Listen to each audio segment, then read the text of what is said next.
साहब जी जी ये तो हाँ बड़ा इंपॉर्टेंट इलैक्शन ने मतलब कि आज़ाद कश्मीर का भी और गिलगित बल्तिस्तान के भी इलैक्शन आ गए ने और मुस्लिम लीग नून ने बज़ाहिर ते अपनियां इलैक्शन दी सरगर्मियां शुरू ही कर दित्तियां ने। समझ लो कि अज उन्हां दा लाहौर दे विच भी इजलास सी या जिथे भी सी इजलास मियाँ साहब की क्यादत विच, तो उन्होंने उम्मीदवारों के हवाले नाल भी गौर किया। उन्होंने जी कमेटी का इजलास होया जिहदे चों सिलेक्ट करने सन उम्मीदवार।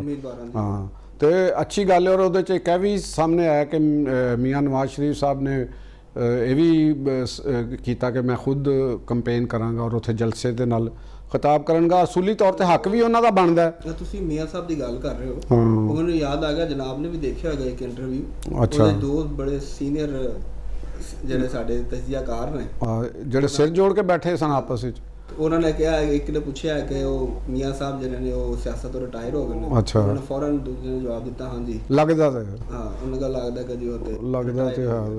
ਤੇ ਤੁਹਾਨੂੰ ਕੀ ਲੱਗ ਰਿਹਾ? ਇਹ ਤੇ ਅੱਜ ਮੇਰਾ ਖਿਆਲ ਹੈ ਉਹਨਾਂ ਨੂੰ ਜਵਾਬ ਮਿਲ ਗਿਆ ਹੁਣ। ਉਹ ਮਤਲਬ ਕਿ ਨਾ ਕੱਲ ਦਾ ਕਲਿੱਪ ਹੈ ਇਹਨਾਂ ਨੂੰ ਮੈਂ ਅਕਸਰ ਇਸ ਤਰ੍ਹਾਂ ਦੇ ਜਿਹੜੇ ਦਾਨਿਸ਼ਵਰ ਨੇ ਨਾ ਉਹ ਹੈਗੇ ਨੇ ਖਾਮਖਾਹ ਦੇ ਦਾਨਿਸ਼ਵਰ। ਅੱਛਾ, ਹਾਲਾਤ ਦਾ ਇੱਕ ਐਸਾ ਦੌਰ ਆਂਦਾ ਹੈ ਜਿਹਦੇ ਵਿੱਚ ਮੀਡੀਓਕਰਿਜ਼ਮ ਦਾ ਰਾਜ ਹੋ ਜਾਂਦਾ ਹੈ। ਠੀਕ ਹੈ ਨਾ ਜੀ। ਉਸ ਰਾਜ ਦਾ ਖਮਿਆਜ਼ਾ ਪਾਕਿਸਤਾਨ ਨੇ ਭੁਗਤਿਆ ਔਰ ਸਟਿਲ ਭੁਗਤ ਰਿਹਾ। ਕੁਝ ਸਾਨੂੰ ਸੋਸ਼ਲ ਮੀਡੀਆ ਦੇ ਉੱਤੇ ਚਮਗਾਦੜਾਂ ਨਜ਼ਰ ਆਉਂਦੀਆਂ ਨੇ ਤੇ ਜਿਹੜੀ ਹੈ ਚਮਗਾਦੜਾਂ ਨੇ ਲੇਕਿਨ ਉਹ ਆਪਣੇ ਆਪ ਨੂੰ ਕਹਿ ਰਹੀਆਂ ਨੇ ਕਿ ਅਸੀਂ ਹੰਸ ਹੈਗੇ ਹਾਂ। ठीक है ना, सानू तस्लीम किया जाए कि असी हंस है। ठीक है, हरकतां चमगादड़ वालियां ते फवायद और हुसन और तकरीम वो हंस वाली मंगन की कोशिश होंदी है। और साडे माशरे दे विच चमगादड़ां नूं हंस करार भी दिता गया। साडे इस सिस्टम के अंदर उन्हां नूं हंस बना दिता गया और उहदी वजह दे नाल जिहड़ा ना वो पाकिस्तान ਜਿਹੜਾ ਦੁਨੀਆ ਦੇ ਵਿੱਚ ਮੁxtਲਿਫ ਅੰਦਾਜ਼ ਦੇ ਵਿੱਚ ਪੁਕਾਰਿਆ ਜਾਂਦਾ ਰਿਹਾ। ਉਹ ਸਾਰਿਆਂ ਦੇ ਸਾਹਮਣੇ ਵੀ ਉਹ ਤਫਸੀਲ 'ਚ ਨਹੀਂ ਮੈਂ ਜਾਣਾ ਚਾਹੁੰਦਾ। ਤੇ ਉਹਦਾ ਵੀ ਇਹ ਜਵਾਬ ਹੈ ਕਿ ਦੇਖੋ ਜਿਸਲੇ ਕੋਈ ਆਪਣੇ ਆਪ ਨੂੰ ਬਾਜ਼ ਔਕਾਤ ਇੰਜ ਵੀ ਹੁੰਦਾ ਕਿ ਜਿਹਨੂੰ ਅਸੀਂ ਜਨਰੇਸ਼ਨ ਗੈਪ ਕਹਿੰਦੇ ਹਾਂ। ਜਨਰੇਸ਼ਨ ਗੈਪ 'ਚ ਤੁਸੀਂ ਬਹੁਤ ਵਕਤ ਤੋਂ ਪਿੱਛੇ ਰਹਿ ਜਾਂਦਾ ਬੰਦਾ। ਉਹਨਾਂ ਦੇ ਸੋਚਣ ਦਾ ਅੰਦਾਜ਼, ਉਹਨਾਂ ਦੇ ਕਨਕਲੂਜਨ ਜਿਹੜਾ ਐਨਾਲਿਸਿਸ ਦਾ ਜਿਹੜਾ ਮਟੀਰੀਅਲ ਉਹ ਲੈਂਦੇ ਨੇ ਔਰ ਉਹਦਾ ਉਹ ਵਾਪਸ ਹੋ ਜਾਂਦਾ ਉਹ ਕਿਸੇ ਵੇਲੇ। ਤੇ ਬਾਜ਼ ਔਕਾਤ ਤੁਸੀਂ ਇੰਜ ਵੀ ਹੁੰਦਾ ਕਿ ਤੁਸੀਂ ਹੱਦ ਤੋਂ ਜ਼ਿਆਦਾ ਸਮਾਰਟਲੀ ਮੈਨੂਪੂਲੇਟ ਕਰਦੇ ਹੋ ਚੀਜ਼ਾਂ ਨੂੰ। ਹੱਦ ਤੋਂ ਜ਼ਿਆਦਾ ਸਮਾਰਟਲੀ ਮੈਨੂਪੂਲੇਟ ਕਰਦੇ ਹੋ। ਤੁਸੀਂ ਸਮਝਦੇ ਹੋ ਕਿ ਕਿਸੇ ਨੂੰ ਛੇੜਿਆ ਜਾਏ, ਉਹਨੂੰ ਪੰਚ ਕੀਤਾ ਜਾਏ ਔਰ ਉਹਦੇ ਚੋਂ ਕੋਈ ਗੱਲ ਕਟਾਈ ਜਾਏ। ਹਾਂ, ਜਦੋਂ ਕੰਸਿਸਟੈਂਸੀ ਦੇ ਨਾਲ ਇਸ ਤਰ੍ਹਾਂ ਦੀ ਚੀਜ਼ਾਂ ਹੋ ਰਹੀਆਂ ਹੋਣ। ਹਾਂ ਠੀਕ ਹੈ, ਕਦੀ ਬਿਲਕੁਲ ਸਿਆਸਤ ਹੀ ਡੈਡ ਹੋ ਜਾਏ, ਕਦੀ ਜੀ ਕਿਹਾ ਜਾਵੇ ਕਿ ਕੋਈ ਵੰਡਰ ਬॉय ਨੂੰ ਤਲਾਸ਼ ਕੀਤਾ ਜਾਏ, ਕਦੀ ਕੁਝ ਇਸ ਤਰ੍ਹਾਂ। ਤਾਂ ਉਹ ਦੇਖੋ ਇਹ ਚੀਜ਼ਾਂ ਇੰਜ ਵੀ ਹੁੰਦੀਆਂ ਨੇ ਕਿ ਅਸੀਂ ਸਿਆਸਤ ਦੀ ਕਿਸੇ ਵੀ ਮੁਲਕ ਦੀ ਸਿਆਸਤ ਨੂੰ ਅਸੀਂ ਜਾਂ ਤਾਂ ਅਸੀਂ ਅਗਰ ਹੰਗਾਮਾ ਰਾਈ ਜਲਾਓ ਗਿਰਾਓ ਮਾਰ ਧਾੜ ਜਲਸੇ ਜਲੂਸ ਫੜ ਲਓ ਲੁੱਟ ਲਓ ਇਹਨੂੰ ਅਗਰ ਅਸੀਂ ਸਿਆਸਤ ਕਵਾਂਗੇ ਤੇ ਉਹਦੇ ਅੰਦਰ ਕਿਉਂਕਿ ਖਬਰ ਗਰਮ ਹੁੰਦੀਆਂ ਨੇ ਗੱਲਾਂ ਦਾ ਮੌਕਾ ਜ਼ਿਆਦਾ ਮਿਲਦਾ ਹੈ ਤੇ ਉਹ ਤੇ ਫਿਲਹਾਲ ਨਹੀਂ ਹੈ। ਕਿਉਂਕਿ ਇੱਕ ਮੁਲਕ ਦੇ ਅੰਦਰ ਤੁਸੀਂ ਆਲਮੀ ਹਾਲਾਤ ਵੀ ਤੇ ਇੰਪੈਕਟ ਆ ਰਹੇ ਹੁੰਦੇ ਨੇ ਨਾ। ਈਰਾਨ ਇਰਾਕ ਵਾਰ ਦੇ ਪੂਰੀ ਦੁਨੀਆ ਦੇ ਵਿੱਚ ਉਹੀ ਵਾਰ ਹੈ, ਉਹਦੇ ਤਹਿਤ ਹੀ ਸਾਰਾ ਕੁਝ ਹੋ ਰਿਹਾ। ਤੇ ਅਗਰ ਤੁਸੀਂ ਉਂਝ ਮੈਨੂੰ ਲੱਗਦਾ ਕਿ ਇਸ ਤਰ੍ਹਾਂ ਦੀ ਕੁਝ ਲੋਕਾਂ ਦੀ ਸ਼ਾਇਦ ਖੁਆਹਿਸ਼ ਹੋਵੇ ਕਿ ਮੁਲਕ ਦੇ ਅੰਦਰ ਕਿਉਂਕਿ ਅਗਰ ਗਵਰਨਮੈਂਟ ਚੇਂਜ ਕਿਉਂ ਨਹੀਂ ਹੋ ਰਹੀ, ਇਹਦੇ ਖਿਲਾਫ ਮੁਜ਼ਾਹਰੇ ਕਿਉਂ ਨਹੀਂ ਹੋ ਰਹੇ ਤੇ ਇਹਨਾਂ ਦੇ ਖਿਲਾਫ ਕਿਉਂ ਨਹੀਂ ਇਹ ਚੀਜ਼ ਹੋ ਰਹੀ, ਅਸੈਂਬਲੀ ਦੇ ਅੰਦਰ ਕੋਈ ਤਹਿਰੀਕ ਅਦਮ ਇਤਮਾਦ ਕਿਉਂ ਨਹੀਂ ਆ ਰਹੀ, ਕੌਮੀ ਹਕੂਮਤ ਕਿਉਂ ਨਹੀਂ ਬਣ ਰਹੀ।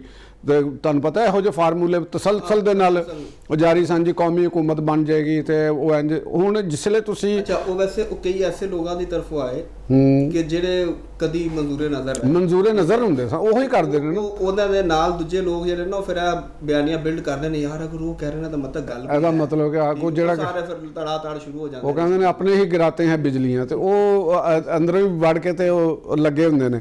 ਤੇ ਗੱਲ ਅਸੀਂ ਕਰ ਰਹੇ ਸੀ ਆਜ਼ਾਦ ਕਸ਼ਮੀਰ ਦੀ ਪੋਲੀਟਿਕਸ ਦੇ ਅੰਦਰ ਤੇ ਇੱਕ ਅੱਛਾ ਸਾਈਨ ਹੈ ਕਿ ਦੇਖੋ ਵਜ਼ੀਰ ਆਜ਼ਮ ਸਾਹਿਬ ਅੱਜ ਮੁਜ਼ੱਫਰਾਬਾਦ 'ਚ ਉਹਨਾਂ ਨੇ ਉਹ ਕੀਤੀ ਹੈ ਆਪਣੀ ਤਕਰੀਰ ਵੀ ਕੀਤੀ ਹੈ ਔਰ ਉੱਥੇ ਸਾਰਾ ਉਹ ਮਾਰਕਾ ਹੱਕ ਦੇ ਹਵਾਲੇ ਨਾਲ ਸੀ ਤੇ ਚਲੋ ਉਹ ਕੀਤਾ। ਲੇਕਿਨ ਇਹ ਕਿਉਂਕਿ ਜਿਹੜੀ ਸਿਆਸਤ ਜਿਹੜੀ ਇਸ ਵੇਲੇ ਪਾਰਲੀਮਾਨੀ ਸਿਆਸਤ ਇੱਕ ਅਲੱਗ ਚੀਜ਼ ਹੈ, ਜਿਹੜੀ ਇਲੈਕਸ਼ਨ ਦੀ ਸਿਆਸਤ ਹੈ ਇਹਦੇ ਅੰਦਰ ਕਿਉਂਕਿ ਗੌਰਮੈਂਟ ਨੇ ਹਿੱਸਾ ਨਹੀਂ ਲੈਣਾ।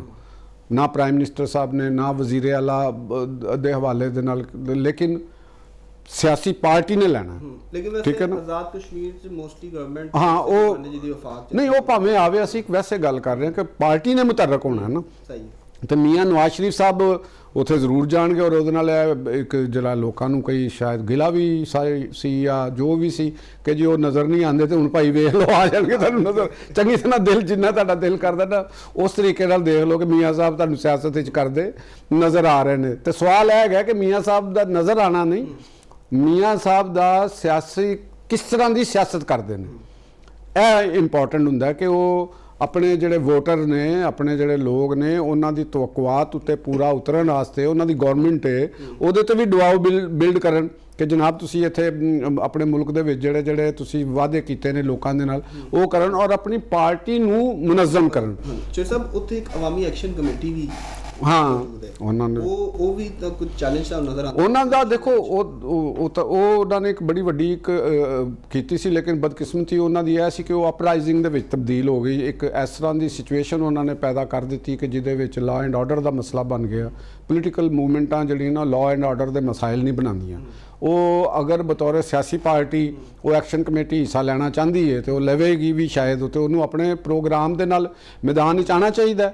ਔਰ ਇਹਨਾਂ ਨੂੰ ਬਾਕੀ ਜਿਹੜੇ ਅਗਰ ਮੁਸਲਿਮ ਲੀਗ ਨੂਨ ਹੈ, ਪੀਪਲਸ ਪਾਰਟੀ ਵੀ ਉੱਥੇ ਬੜੀ ਵੱਡੀ ਸਟੇਕ ਹੋਲਡਰ ਹੈ ਆਜ਼ਾਦ ਕਸ਼ਮੀਰ ਦੇ ਇਲੈਕਸ਼ਨ ਦੇ ਵਿੱਚ, ਉਹਨਾਂ ਦੀ ਗਵਰਨਮੈਂਟ ਵੀ ਇਸ ਵੇਲੇ ਉਹਨਾਂ ਦਾ ਉਹ ਹਕੂਮਤ ਹੈ।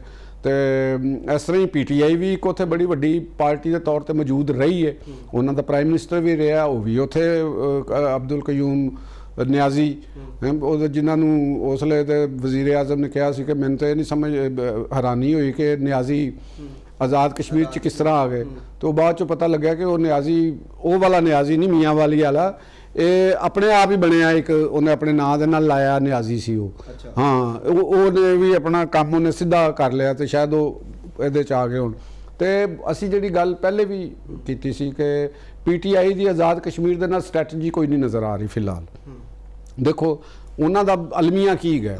ਇਹੀ ਪੁੱਛਣ ਲੱਗਾ ਕਿ PTI ਐਸੋ ਦੇਖੋ ਨਾ ਪੰਜਾਬ 'ਚ ਵੀ ਅੱਛੀ ਖਾਸੀ ਸੀਟਾਂ, ਹਾਂ ਉਹਨਾਂ ਦੀਆਂ 100 ਸੀਟਾਂ ਇੱਥੇ ਪੰਜਾਬ ਵਿੱਚ ਨੇ ਹਾਂ ਆਪੋਜੀਸ਼ਨ ਕੋਲ ਤੇ ਉਹਦੇ ਬਾਅਦ ਵਫਾਕ ਵਿੱਚ ਵੀ ਉਹਨਾਂ ਦੇ ਹਰ ਤਰਫ ਕੁਛ ਨਾ ਕੁਛ ਤੇ ਉਹਨਾਂ ਦਾ ਕੋਈ ਬੰਦਾ ਹੈ ਨਹੀਂ, ਗਵਰਨਮੈਂਟ ਵੀ ਉਹਨਾਂ ਦੀ। ਤੇ ਫਿਰ ਇਸ ਸਭ ਦੇ ਬਾਵਜੂਦ ਸਿਆਸੀ ਤੌਰ ਤੇ ਕੋਈ ਬਹੁਤ ਵੱਡਾ ਕੋਈ ਮੂਵ ਕਿਉਂ ਨਹੀਂ ਚਲਾ? ਮੈਨੂੰ ਲੱਗਦਾ ਕਿ ਉਹਨਾਂ ਦਾ ਪੋਲੀਟੀਕਲ ਏਜੰਡਾ ਕੋਈ ਨਹੀਂ ਹੈਗਾ, ਇੱਕ ਪੋਲੀਟੀਕਲ ਮਨਸ਼ੂਰ ਕੋਈ ਨਹੀਂ ਹੈਗਾ। ਸਿਆਸੀ ਜਮਾਤਾਂ ਆਪਣੇ ਮਨਸ਼ੂਰ ਤੇ ਚੱਲਦੀਆਂ ਨੇ। ਉਹ ਇਸ ਵਕਤ ਚਾਹੇ ਅਲੀਮਾ ਖਾਨ ਸਾਹਿਬਾ ਨੇ, ਉਹ ਚਾਹੇ ਉਹਨਾਂ ਦੇ ਚੇਅਰਮੈਨ ਜਿਹੜੇ ਅੱਜ ਆਪਣੇ ਆਪ ਨੂੰ ਕਹਿਲਾਉਂਦੇ ਨੇ ਬੈਰਿਸਟਰ ਗੌਹਰ ਸਾਹਿਬ ਹੋਣ, ਜਾਂ ਸੂਬੇ ਦੇ ਵਜ਼ੀਰ ਆਲਾ KP ਦੇ ਹੋਣ, ਉਹਨਾਂ ਦੇ ਮਿਨਿਸਟਰਸ ਹੋਣ, ਜਾਂ ਅਪੋਜੀਸ਼ਨ ਲੀਡਰ ਵੀ ਹੋਣ, ਉਹ ਇਹੋ ਹੀ ਕਹਿੰਦੇ ਨੇ ਕਿ ਜੀ ਇਮਰਾਨ ਖਾਨ ਕੋ ਰਿਹਾ ਕਰੋ ਜਾਂ ਬਾਨੀ ਕੋ ਰਿਹਾ ਕਰੋ। ਕਦੇ ਤੁਸੀਂ ਇਹ ਨਹੀਂ ਸੁਣਿਆ ਹੋਣਾ ਕਿ ਜੀ ਅਸੀਂ ਕੋਈ ਆਜ਼ਾਦ ਕਸ਼ਮੀਰ ਇਲੈਕਸ਼ਨ ਹੈ, ਉਧਰ ਇਲੈਕਸ਼ਨ ਹੈ, ਗਿਲਗਿਤ ਬਲਤਿਸਤਾਨ ਦੇ ਇਲੈਕਸ਼ਨ ਹੈ, ਅਸੀਂ ਉੱਥੇ ਸਟ੍ਰੈਟਜੀ ਬਣਾਉਣੀ, ਉੱਥੇ ਕੋਈ ਅਸੀਂ ਪਾਰਟੀ ਦਾ ਇਜਲਾਸ ਬੁਲਾ ਰਹੇ ਹਾਂ, ਉੱਥੇ ਕੀ ਹੋਣਾ ਹੈ ਕੀ ਨਹੀਂ ਹੋਣਾ, ਇਹਦੇ ਬਾਰੇ 'ਚ ਤੁਹਾਨੂੰ ਕਦੇ ਕਿਸੇ ਨੇ ਕੋਈ ਗੱਲ ਨਹੀਂ ਕੀਤੀ ਹੋਣੀ। ਠੀਕ ਹੈ। ਦੂਸਰਾ ਇੱਕ ਦੂਸਰੇ ਨਾਲ ਲੜ ਰਹੇ ਨੇ। ਅਲੀਮਾ ਸਾਹਿਬਾ ਦੇ ਸ਼ਿਕਵੇ ਸ਼ਿਕਾਇਤਾਂ ਦੇ ਨੇ, ਉਹ ਬਤੌਰੇ ਸਿਸਟਰ ਅਗਰ ਅਸੀਂ ਦੇਖਦੇ ਹਾਂ ਮੁਹਤਰਮਾ ਅਲੀਮਾ ਸਾਹਿਬਾ ਦੀਆਂ ਜਿਹੜੀ ਸਿਸਟਰਾਂ ਨੇ, ਅਸੀਂ ਬਤੌਰੇ ਇੱਕ ਉਹਨਾਂ ਦੀਆਂ ਉਹ ਸਿਸਟਰ ਹੋਣ ਦੇ ਨਾਤੇ ਉਹਨਾਂ ਦਾ ਦੁੱਖ ਦਰਦ ਆਪਣੇ ਭਰਾ ਦੇ ਵਾਸਤੇ ਉਹ ਸਮਝ ਆਉਂਦਾ, ਚਲੋ ਠੀਕ ਹੈ। ਔਰ ਨਾਲ ਉਹ ਇਹ ਵੀ ਉਹ ਕਹਿੰਦੀਆਂ ਨੇ ਕਿ ਜੀ ਅਸੀਂ ਕਿਉਂਕਿ PTI ਦੇ ਨਾਲ ਨਹੀਂ ਹੈਗੀਆਂ, ਤੇ ਹੁਣ ਅਗਰ ਉਹ ਆਪਣੀ ਮੁਹੱਬਤ ਭਰਾ ਦੇ ਨਾਲ ਉਹਦੇ ਬਲਬੋਤੇ ਤੇ ਕਹਿ ਰਹੀਆਂ ਨੇ, ਉਹ ਇੱਕ ਅਲੱਗ ਇਸ਼ੂ ਹੈ।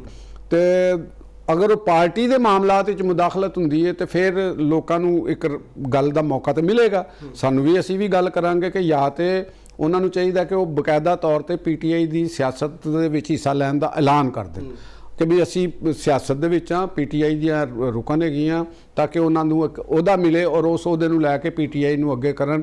PTI ਦੇ MNA ਜਿਹੜੇ ਮੈਨੂੰ ਲੱਗਦਾ ਕਿ MNA ਜਾਂ MPA ਜਾਂ ਅਹੁਦੇਦਾਰ, ਉਹ ਉਹਨਾਂ ਦੀ ਡਿਮਾਂਡ ਦੇ PTI ਦੇ ਆਪਣੇ ਕਨਸਟੀਟਿਊਸ਼ਨ ਦੇ ਤਹਿਤ ਵੀ ਪਾਬੰਦ ਨਹੀਂ ਲੱਗਦੇ ਮੈਨੂੰ। ਉਹ ਠੀਕ ਹੈ, ਇਹਤਰਾਮਨ ਉਹ ਕਹਿੰਦੇ ਹੋਣਗੇ, ਲੇਕਿਨ ਉਹ ਵੈਸੇ ਨਹੀਂ ਹੋਣਗੇ। ਅਗਰ ਪਾਵਰ ਪੋਲੀਟਿਕਸ ਦੀ ਹਿਡਨ ਗੇਮ ਦੇ ਅੰਦਰ ਉਹ ਇੰਨੀਆਂ ਪਾਵਰਫੁਲ ਹੈ ਨੇ ਕਿ ਉਹ ਅਲੀ ਅਮੀਨ ਗੰਡਾਪੁਰ ਦੀ ਵਜ਼ਾਰਤ ਆਲਾ ਨੂੰ ਵੀ ਹਟਾ ਸਕਦੀਆਂ ਨੇ ਜਾਂ ਇਸ ਵਜ਼ੀਰ ਆਲਾ ਨੂੰ ਵੀ ਹਟਾ ਸਕਦੀਆਂ ਨੇ।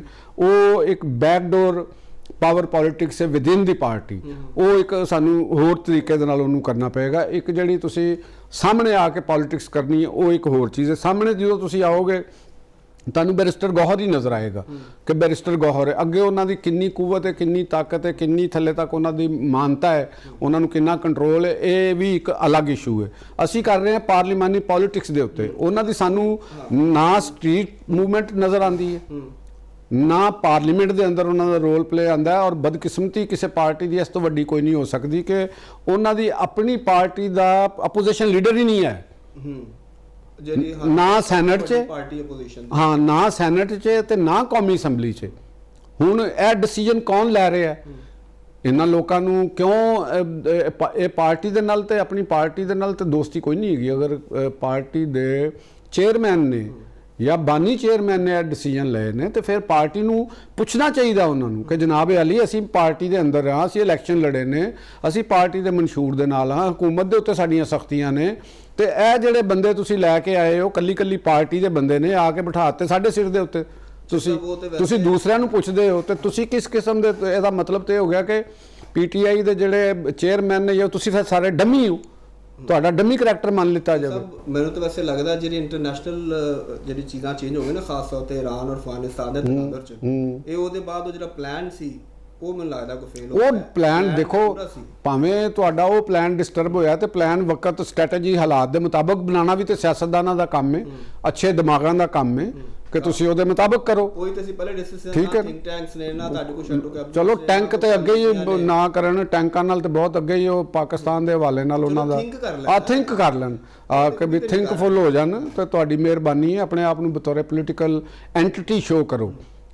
ਇਹ ਜਿਹੜੇ ਅਚਕਜ਼ਈ ਸਾਹਿਬ ਜਿਹੜੇ ਗੱਡੀ ਦੇ ਡਰਾਈਵਰ ਨੇ ਨਾ, ਹਾਂ ਇਹ ਗੱਡੀ ਤੋੜ ਨਹੀਂ ਜੇ ਜਾਣੀ, ਇਹ ਤੁਹਾਨੂੰ ਮੈਂ ਦੱਸ ਦਿਆਂ, ਤੇ ਨਾ ਲਾਮਾ ਨਾਸਰ ਰਿਜ਼ਵੀ ਵਾਲੀ ਜੇ ਕਿਧਰੇ ਜਾਣੀ ਜੇ, ਉਹ ਵੀ ਬਸ ਰਸਤੇ 'ਚ ਹੀ ਖਰਾਬ ਨੇ। ਉਹ ਵੈਸੇ ਤੇ ਇਹ ਗੱਡੀਆਂ ਜਿਹੜੀਆਂ ਨੇ ਆਹੋ ਉਹਨਾਂ ਨੇ ਕਹਿਤਾ ਸੀ ਕੋਈ ਲੋਕ ਨਹੀਂ ਨਿਕਲਦੇ ਤੇ ਅੱਜ ਥੋੜੀ ਰਾਈ, ਤੇ ਉਹਨਾਂ ਨੂੰ ਲੋੜ ਹੀ ਕੀ ਲੋਕ ਕੱਢਣ ਦੀ। ਇਹ ਤੇ ਮਸਲਾ ਤੇ ਪੀਟੀਆਈ ਦਾ ਤੇ ਬਾਨੀ ਦਾ ਮਸਲਾ ਹੈ ਨਾ, ਉਹਨਾਂ ਦਾ ਮਸਲਾ ਨਹੀਂ। ਉਹ ਕਿਸੇ ਹੋਰ ਏਜੰਡੇ ਤੇ ਮੌਜੂਦ ਸਨ, ਸ਼ਾਇਦ ਉਹਨਾਂ ਦੇ ਜ਼ਿਹਨ 'ਚ ਉਹਨਾਂ ਦੇ ਏਜੰਡੇ ਦੀ ਤੇ ਇਹਨਾਂ ਦੀ ਹਮਾਂਗੀ ਹੋਵੇ।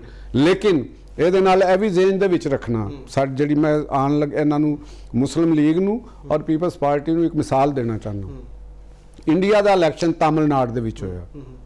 ਤਾਮਿਲਨਾਡੂ ਦੀ ਜਿਹੜੀ ਗਵਰਨਮੈਂਟ ਸੀ, ਜਿਹੜੇ ਵਜ਼ੀਰ ਆਲਾ ਸਨ, ਉਹਨਾਂ ਨੇ ਜਿੰਨਾ ਕੰਮ ਕੀਤਾ 10 ਸਾਲ ਦੇ ਵਿੱਚ, 15 ਸਾਲ ਦੇ ਵਿੱਚ, ਤਾਮਿਲਨਾਡੂ ਦੀ 11% ਗਰੋਥ ਰੇਟ ਸੀ। ਇੰਡੀਆ ਦੀ ਮਰਕਜ਼ੀ ਗਰੋਥ ਰੇਟ ਜਿਹੜੀ ਹੈ ਉਹ 7% ਹੈ, ਉਹਦੀ 11% ਸੀ।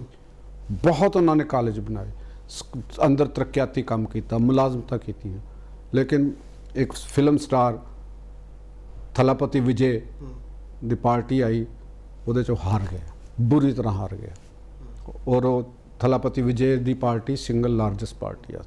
ਇਹੋ ਹੀ ਮੁਸਲਿਮ ਲੀਗ ਨੂਨ ਔਰ ਪੀਪਲਸ ਪਾਰਟੀ ਵਾਸਤੇ ਤੁਸੀਂ ਤਰੱਕਿਆਤੀ ਕੰਮ ਕਰੋ ਜਿੰਨੇ ਮਰਜ਼ੀ, ਤੁਸੀਂ ਮੁਲਕ ਨੂੰ ਇਸਤਹਿਕਾਮ ਦਿੱਤਾ ਹੈ ਹਰ ਚੀਜ਼, ਲੇਕਿਨ ਜੇ ਤੁਹਾਡੀ ਗ੍ਰਾਸ ਰੂਟ ਲੈਵਲ ਦੇ ਉੱਤੇ ਸਿਆਸਤ ਨਜ਼ਰ ਨਾ ਆਈ ਤੇ ਤੁਸੀਂ ਅਗਰ ਇਹ ਕਹੋ ਕਿ ਸ਼ਾਇਦ ਸਾਡੀ ਕਾਰਕਰਦਗੀ ਦੇ ਵੋਟ ਪੈ ਜਾਂਦੇ ਨੇ, ਤੇ ਸਿਆਸਤ ਨੂੰ ਇਸ ਤਰੀਕੇ ਦੇ ਨਾਲ ਨਹੀਂ ਦੇਖਣਾ ਚਾਹੀਦਾ, ਤੁਹਾਡੀ ਹਾਰ ਵੀ ਸਕਦੇ। ਠੀਕ ਹੈ ਨਾ ਜੀ। ਐਗਜ਼ਾਮਪਲ ਹੈ ਮੁਸਲਿਮ ਲੀਗ ਨੂਨ ਦਾ ਮਨਸ਼ੂਰ 2 ਹੋ ਗਿਆ ਸੀ ਨਾ, ਫਿਰ ਖਿਦਮਤ ਕੋ ਵੋਟ, ਹਾਂ ਚਲੋ ਜੀ, ਖਿਦਮਤ ਨੂੰ ਵੀ ਵੋਟ ਉਦੋਂ ਹੀ ਸੂਰਤ ਵਿੱਚ ਮਿਲੇਗਾ ਜੇ ਤੁਸੀਂ ਆਵਾਮ ਦੇ ਅੰਦਰ ਹੈਗੇ ਹੋ। ਤੇ ਉਹ ਗ੍ਰਿਪ ਹੈ ਕੋਈ ਨਹੀਂ, ਜੇ ਤੁਸੀਂ ਆਵਾਮ ਦੇ ਅੰਦਰ ਨਹੀਂ ਗਏ, ਤੁਸੀਂ ਵਜ਼ੀਰ ਬਣ ਕੇ ਬੈਠੇ ਹੋ, ਤੁਹਾਡੇ ਪਾਰਟੀਆਂ ਦੇ ਅਹੁਦੇਦਾਰ ਕੋਈ ਨਜ਼ਰ ਨਹੀਂ ਆਉਂਦੇ, ਕਿਸੇ ਪਾਸੇ ਕੋਈ ਕੰਮ ਨਹੀਂ ਨਜ਼ਰ ਆਉਂਦੇ, ਤੇ ਇਹ ਨਾ ਦੱਸੋ ਨਾ ਕਿ ਵੀ ਲੋਕ ਪੀਟੀਆਈ ਦੇ ਨਾਲ ਨੇ। ਲੋਕ ਤੁਹਾਨੂੰ ਵੀ ਸਜ਼ਾ ਦੇਣ ਦੇ ਬਾਰੇ 'ਚ ਸੋਚ ਸਕਦੇ ਨੇ। ਉਹ ਕਿਸੇ ਪੀਟੀਆਈ ਤੋਂ ਇਲਾਵਾ ਕਿਸੇ ਹੋਰ ਅਚਾਨਕ ਨਵੀਂ ਪਾਰਟੀ ਦੇ ਵਿੱਚ ਵੀ ਆ ਸਕਦੇ ਨੇ, ਜਿਵੇਂ ਥਲਾਪਤੀ ਵਿਜੇ ਦੇ ਨਾਂ ਦੇ ਨਾਲ ਗੱਲ ਕੀਤੀ, ਤੇ ਇਹ ਵੀ ਮੱਦੇਨਜ਼ਰ ਰੱਖਣਾ ਚਾਹੀਦਾ। ਠੀਕ ਹੋ ਗਿਆ ਜੀ ਸਾਹਿਬ।